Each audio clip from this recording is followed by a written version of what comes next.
Well, welcome back a third time to our ocean studio. We did have some gremlins in our last program, but it wasn't due to the canines, but in fact to our sound. So we're hoping that we have better quality audio now, and we'll proceed with where we had left off. I think we got about 12 or 13 minutes of live stream in before something happened that just wasn't compatible with the audio portion of our program.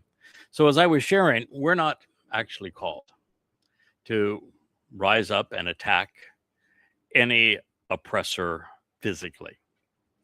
Uh, we're not called to do what Israel even did on 10/7, which is to avenge the attack by Muslims in southern Israel by demolishing the enclave that brought that horrific slaughter.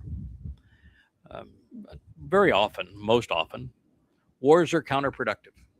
No one wins, everyone loses. And so it's not a good idea typically to resort to violence. There are almost always better ways. And in the case of Israel with October 7th, Alaska flood, I recall that morning giving Israel my advice as to the five things they can do where they would have prevailed in keeping Jews safe from Muslims without firing a shot. Would have worked beautifully.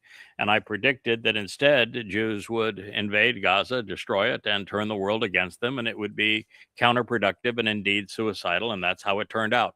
So it is a much better idea to wield words wisely, to take God's advice seriously. God was very specific with his people and told them not to emulate the religious and political ways of the Goyim. And yet, Israel has become the most political and religious of people. In fact, there's almost no distinction now between Judaism and Jews and Judaism. And that's a shame. That's exactly what God said don't do. And Jews are proud of the fact that there are Muslims living amongst them and Christians, and that various faiths are protected and various people of different political viewpoints. But again, this is exactly what God says don't do. If you do that, bad things are going to happen. You need to be a set apart people and distinct and not allow this into your midst. And so the answer is to be intolerant of Judaism, Christianity, and Islam, all of them, to view them as repugnant. And Israel would be a much safer place, a much more prosperous place had that occurred. Oh, excuse me, Wookie, don't do that. It can't jump up through the glass. Well, I'm sitting here, as you can probably tell, it's a glass table, and I have Wookie on top of the table, and he has a treat. And Kara, who is the little dog, is below Wookie, looking up through the glass at that treat.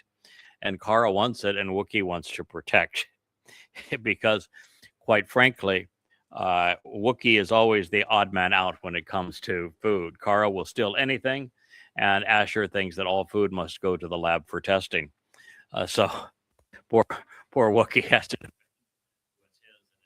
He doesn't know that on top of the glass table, it's quite safe from being.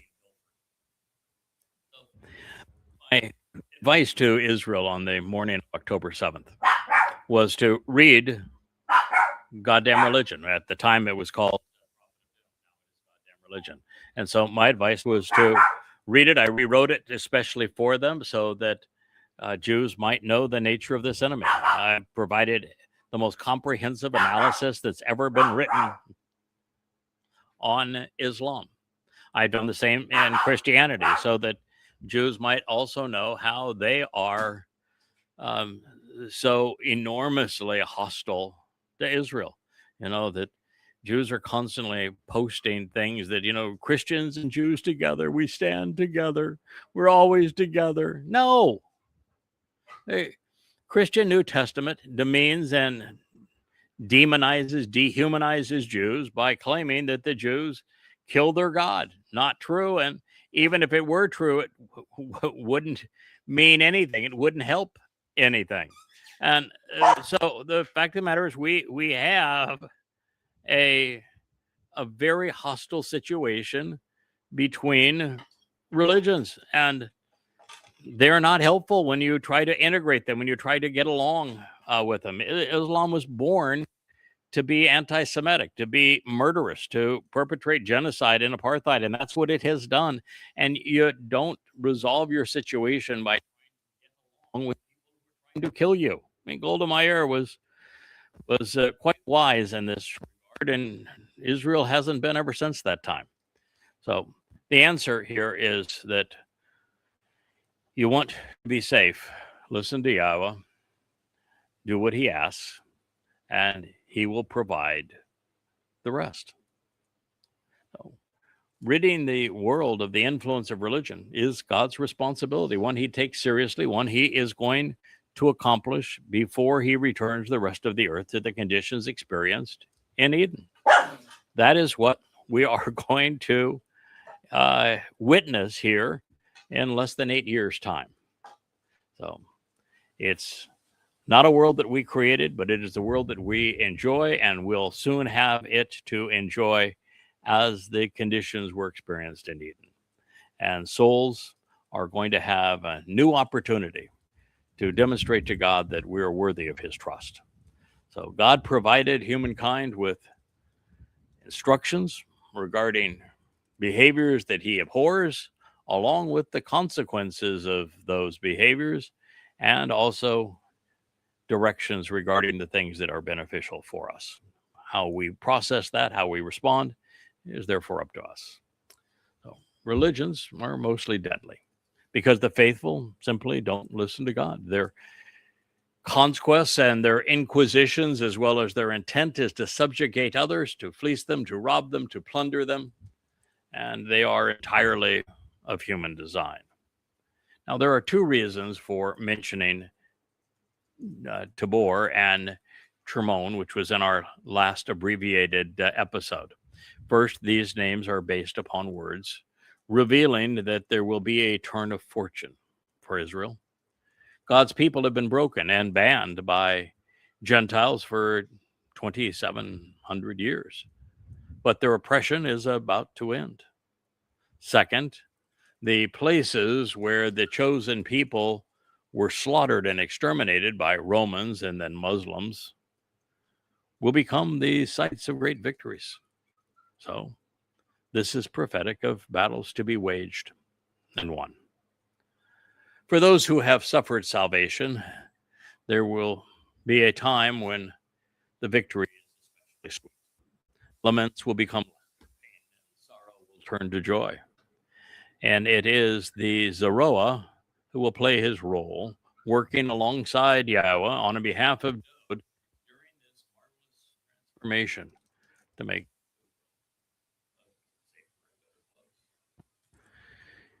the text of the Mizmor continues with yet another reference to the Zeroah beside you and on your behalf.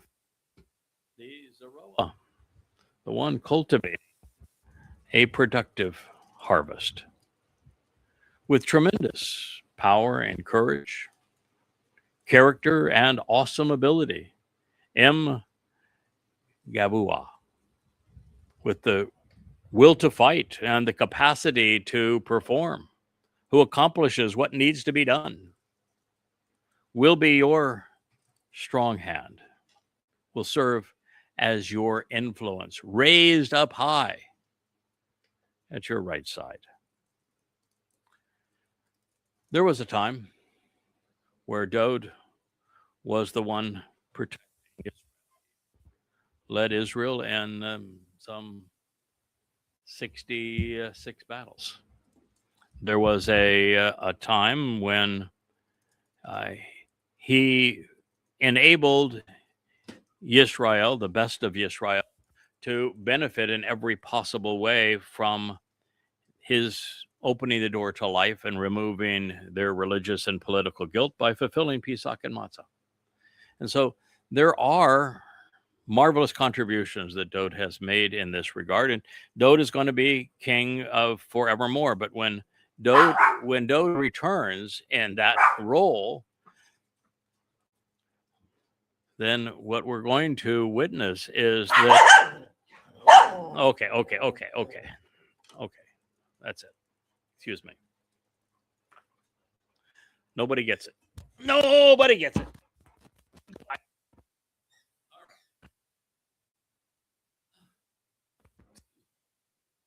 So what we're going to witness when Dode returns is he's going to be king of nations. We will experience in the Garden of Eden. At that time, there's going to be no religion, no politics, no militarism, none of that sort of thing.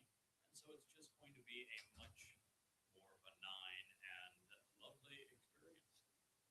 And that means that this Saroa,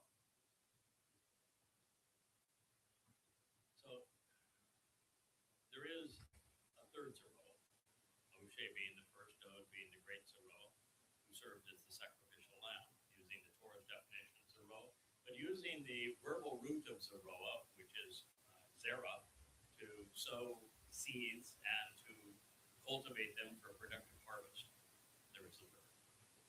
And this third Saroa would be included in Dode's song by Yahweh, expressly because without him, nobody knows what Dode has done. Without him, the 89th Mizmor just sits tucked between the 88th and the 90th without any fanfare. There's no recognition that this Mizmor is declaring that Dode is the Son of God, that he is the Messiah, that he is our Savior because he enabled the benefits of the covenant, that he is the chosen. So this final Saroa must be a fighter in the sense of wielding words wisely, aggressively, and boldly. He must be unlike any who have come before. And that this Saroa must literally ooze Gibor. And what we find is that there is a man who fits that description. He is actually referred to many times as a Saroa. And in his most vivid prophetic depiction, which would be in the 11th chapter of Isaiah, he is shown to be the Choder. And as the Choder, he receives 7 spirits of Yahweh. And of those 7 spirits, intellect is one, understanding is one. 2 depict him as the tree of knowledge. The tree of knowledge that was in the garden that points back to the tree of life. Those are the tree of life. That's privilege. And one of them, of course, is just the spirit of Yahweh. Not just, it doesn't get any better than that. But between the Et and Zah, this tree that provides a comprehensive understanding of God's complete story from beginning to end, and Dayan, knowledge, we find the Ruach of Gibor. And the Ruach of Gibor would, in fact, be something extraordinarily special, because the Ruach of Gibor is exactly what it's speaking here. Might, strength, boldness, character, fearless, tremendous power, courage, character.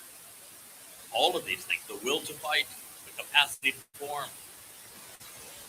the ability to get the job done. It's the feminine of Gibor as it was presented in the 11th chapter of Yeshaya.